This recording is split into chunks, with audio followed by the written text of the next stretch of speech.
Boa noite, boa noite. Gostaria que você comentasse a partida de hoje, onde o Botafogo buscou o resultado desde o primeiro minuto. Você também fez substituições ousadas no segundo tempo e a gente conseguiu sair com a vitória depois de 12 anos na Vila Belmiro. Boa noite.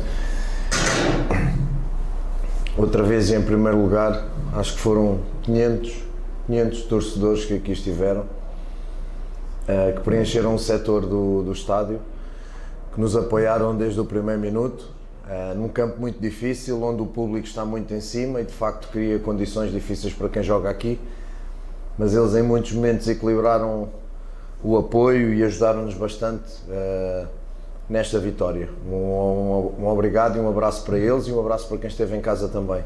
Não é um grande jogo da nossa parte, sinceramente. Controlámos, tivemos bola, mas não gerámos as oportunidades que devíamos ter gerado em função da bola que tivemos. Depois, assumindo o jogo, fica mais fácil para uma equipa rápida e técnica como o Santos nos poder surpreender num outro momento de transição. E é verdade que o Santos acabou por ser mais incisivo, mais vertical, ter mais remates e ter uma grande oportunidade, em especial na segunda parte, com a bola que vai no poste. Em termos ofensivos não fiquei muito satisfeito com a equipa, como disse, teve bola, procurou mover o bloco adversário, mas nós não finalizámos as vezes suficientes. Mas isto começa a ser um bocadinho depois a antítese de alguns jogos onde finalizámos, onde até tivemos melhores oportunidades e acabámos por não jogar. Noutros jogos esta bola que bateu no poste entrava e perdíamos 1-0. Hoje acabámos por ser mais eficazes nesse aspecto e nas poucas oportunidades que tivemos acabámos por fazer golo. As substituições foi em função também de mexer com o jogo para ser um bocadinho mais ofensivo, com a entrada do Santi e do Natan, mas depois com a superioridade numérica aí tinha mesmo que mexer na equipa, colocar mais gente na última linha do Santos, poder aproveitar a situação de cruzamentos, fixar a linha defensiva do Santos com 2 jogadores para podermos na área ter peso e também fora da área entre linhas, fixando os defesas, podemos jogar ali com o Arthur, com o Santi e com o Natan. Fomos atrás do resultado, fomos, como dizes, ousados e de facto acabámos por ser felizes numa partida que eu sinceramente ganhamos e era muito importante ganharmos.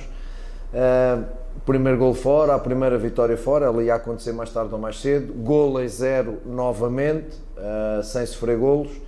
E pronto, fica mais o resultado do que propriamente a exibição da nossa parte. Renato, boa noite aqui. Leonardo Pereira, do Portal Jornal. Olá, Leonardo. Tudo bem? Bem.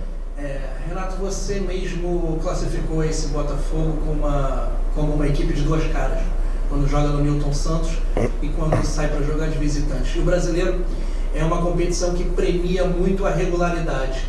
Diante desse resultado que você obteve hoje, você acha que pode ser um divisor de águas e você mantém o mesmo raciocínio? O Botafogo ainda é um time de 2 caras e aproveitando, se o Igor vai jogar quarta-feira, pode ser a despedida dele diante da torcida. Muito obrigado, Renato. Eu não consigo fazer futurologia. O que é importante é o que está para trás e de facto para trás éramos uma equipa de 2 caras. Hoje fizemos a primeira vitória, mas para sermos uma equipa de uma cara só temos que continuar no futuro a ganhar em casa e dar esse passo para continuar a ganhar fora. Não tenho essa capacidade de prever o futuro, gostava, mas não consigo e não posso. Mas sinto que a equipa vai crescendo nestes detalhes, vai estando mais compacta.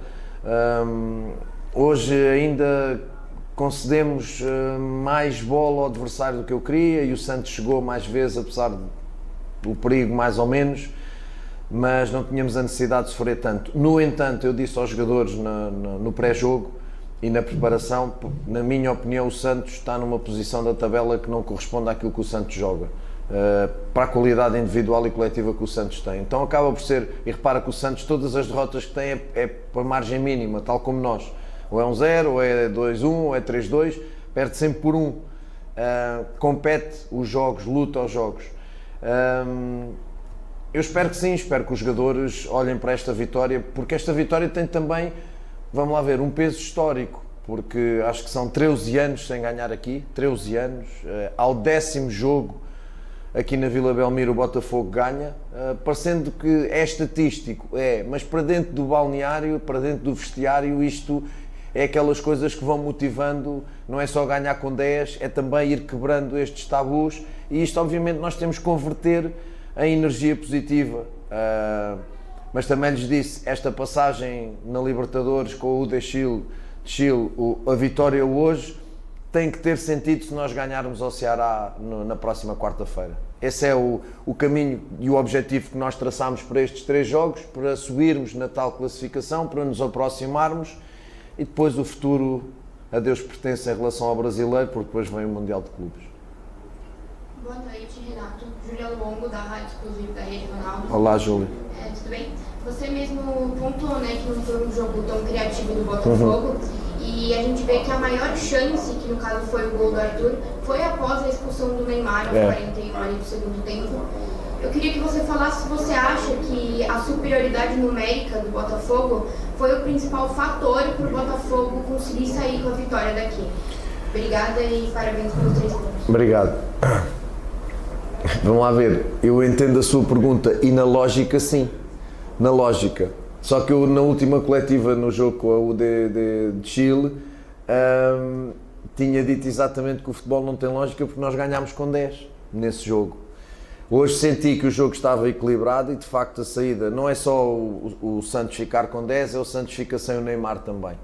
E isso, quando isso aconteceu e nós mexemos na equipa, fomos atrás de converter uma equipa mais ofensiva, gerar mais contundência na área, perceber que o Santos agora ia baixar e ainda jogar cada vez mais em contra-ataque.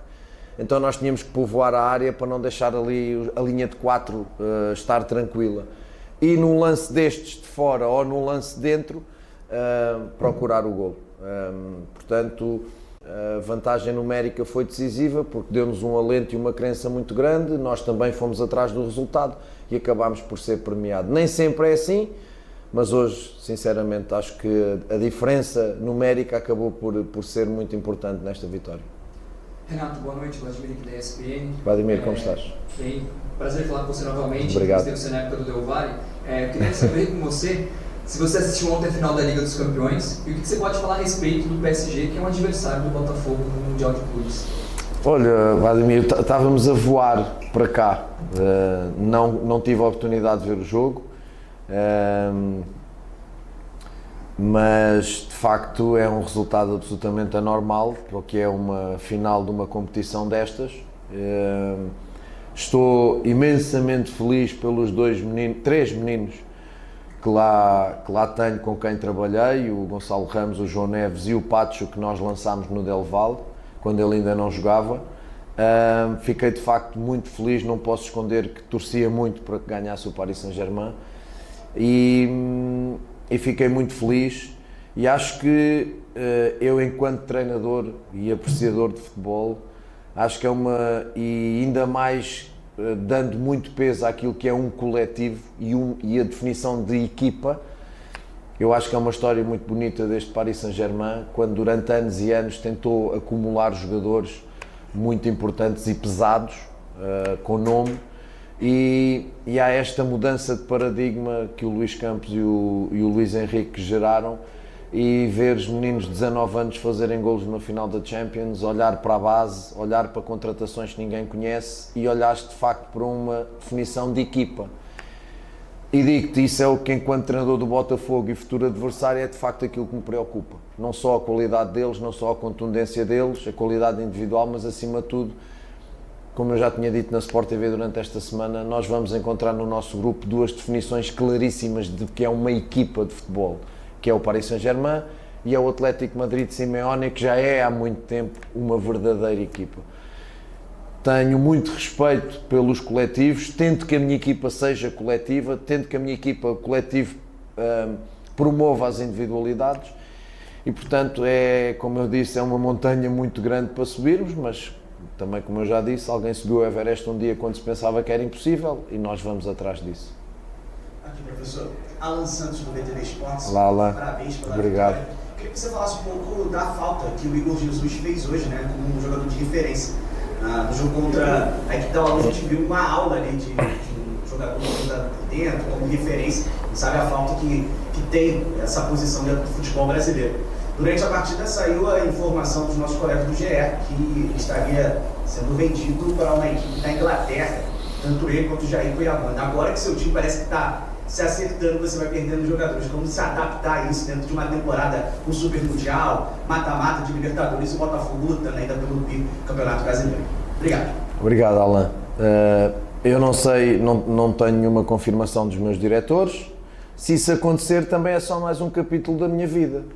Porque no Del Valle foram 11, no Benfica foram outros tantos. E, portanto, é isto. É o nosso trabalho de potenciar os jogadores. Eles têm qualidade. O Igor, como ouvi dizer, na última terça-feira fez a melhor exibição com a camisa do Botafogo. Eu não sei se fez a melhor, mas fez de certeza uma das mais completas. Eu, pelo menos, enquanto treinador, não me lembro de um jogador meu fazer uma exibição tão completa durante 90 minutos. Só que para ele fazer essa exibição, teve 10 heróis a trabalhar com ele, a permitir que ele fizesse essa exibição. E é isto que eu digo.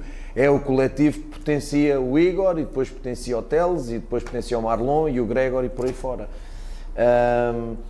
Não sei se isso vai acontecer, mas se acontecer, de certeza que haverá substituições, de certeza que chegarão jogadores, de certeza que eu estarei outra vez aberto e preparado para fazer evoluir esses jogadores e trabalhar com eles.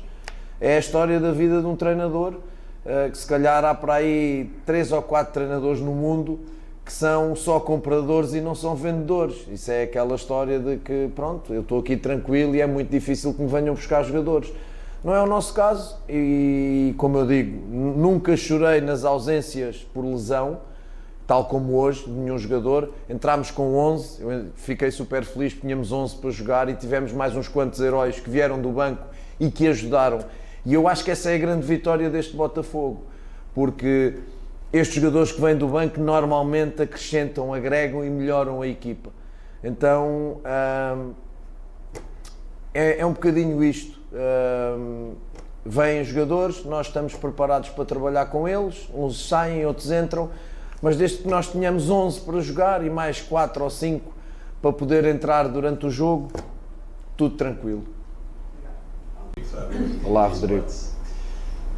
Em cima um pouco do contexto do futebol mundial, eu queria entender com a tua experiência, porque é um europeu, já trabalhou no Del Valle, agora trabalha no Botafogo e estará no comando do Mundial de Clubes de um clube brasileiro para enfrentar duas equipes que são europeias, evidentemente que também tem o Seattle Sounders. Mas fala-se muito, discute-se muito a questão do equilíbrio do futebol, a questão do físico, tático, mental e tudo que envolve, de fato, o lado técnico também em relação ao investimento. Você enxerga que o que é necessário fazer para diminuir a distância de um clube brasileiro para um clube europeu dentro de campo? Opa, essa pergunta é muito boa. Olha, eu vou dar um exemplo quando chegou ao Del Valle. Quando chegámos, nós quisemos profissionalizar mais aquilo que é uma equipa que eu considero de elite, que é uma equipa de elite que disputa uma série profissional e um campeonato nacional da primeira divisão, por exemplo. E aquilo que nós começámos a fazer foram coisas tão simples como controlar a alimentação, pesar o jogador quando ele chegasse. Isso foi um problema. Só que nós convencemos os jogadores que o peso era um problema para o rendimento deles, que era uma pré-lesão, uma possibilidade de pré-lesão, e fomos convencendo os jogadores, em vez de ser autoritário e ditador enquanto treinador, digo vão fazer porque eu quero, não, nós explicámos porque é que era assim, porque é que era importante comer bem, porque é que era importante não ter peso a mais e por aí fora. Eu acho que tem a ver um bocadinho com os hábitos. Eu falo daquele momento no Del Valle, mas também é verdade. Depois passei pelo México, já passei pelo Bahia e agora voltei ao México e agora estou aqui. E é verdade que por exemplo, vou falar da realidade do Brasil. O que eu encontrei no Bahia e o que eu encontro aqui do Botafogo, eu não vejo diferença absolutamente nenhuma por como se trabalha na Europa. As instalações são de alto nível. Aquilo que se faz na Europa em questões de pré-treino, pós-treino, treino, é exatamente aquilo que se faz na Europa. Portanto, Talvez o poder financeiro faça, como bem disseste, a grande diferença aqui. Por alguma coisa, os jogadores todos da América do Sul, Central, do Norte, o objetivo é ir para a Europa, querem todos ir para a Europa. Se calhar um bocadinho por isto, pelas grandes competições, consideradas grandes competições estarem ali, pelo poder financeiro que estas equipas têm e que melhoram a vida destes jogadores, por olharem para estas competições como jogar campeonatos muito equilibrados, onde estão a maior parte das estrelas estão nesses campeonatos, e é este sentido, é muito mais fácil um jogador sul-americano querer ir para a Europa do que um jogador europeu querer vir para a América do Sul, pelo menos quando estão na força da sua carreira. Eu vejo um bocadinho por aí. Agora, eu vejo uma Libertadores complicadíssima, eu vejo equipas a trabalhar cada vez melhor e, repito, quer no Bahia, que também tem a intervenção do Grupo City, é verdade, mas aqui no Botafogo eu não vejo diferença nenhuma do dia-a-dia em questões de profissionalismo. E depois, também é verdade que na América do Sul, se tu reparares, onde é que as grandes equipas da Europa vão contratar? Normalmente é a América do Sul. É a Colômbia, é o Brasil, é a Argentina, é o Uruguai. A grande parte vem aqui, ou seja, significa que o talento está aqui. Então, se calhar temos que pensar todos, como eu disse no México, como eu já disse esta semana na Sport TV, se calhar o que temos que pensar todos é em melhorar o desenvolvimento individual dos jogadores.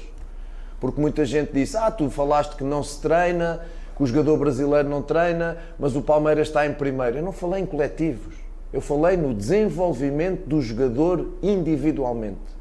O jogador, para mim, desenvolve no treino. O treino é o que desenvolve o jogador. Quanto mais treinar, quanto mais repetir, quanto mais errar, quanto mais for corrigido, melhor o jogador vai ser. Depois chega ao jogo e ali não há... O erro pode ter consequências, a correção pode não chegar a tempo e a repetição pode não acontecer. Tu num jogo pode ser uma oportunidade, ou fazes ou não fazes. Então é um bocadinho isto. Por aí é que nós temos que ir. Disse isto no México, tem exatamente o mesmo problema. E não é por acaso depois os talentos jovens e emergentes vão já embora para a Europa. Eu acho que se podia investir muito aqui. O Brasil é, para mim, o maior e o melhor país que gera jogadores de futebol, mas acho que é um pouco deficitário naquilo que é o desenvolvimento individual desses jogadores, ainda mais em relação aos jogadores jovens. Joga-se de mais e treina-se de menos. E por aí nós temos de dar um passo se queremos competir com a Europa, porque repara, nós agora vamos jogar, aqueles que passam a vida aqui a jogar e treinam pouco, vamos jogar contra aqueles que treinam mais e jogam menos, percebes? Mas na Europa também se joga ao domingo e à quarta e ao domingo, joga, mas não é todos os domingos e todas as quartas seguido, ok? Nós vamos com 18 jogos, não é? 18 jogos é metade do campeonato português. Nós temos 18 jogos em 2 ou 3 meses. 18 jogos são 6 meses. 6 meses, metade do campeonato português. Eles também jogam à quarta, mas também têm semanas limpas em que trabalham, treinam e se desenvolvem. Para mim este é o grande passo e é o grande diferencial.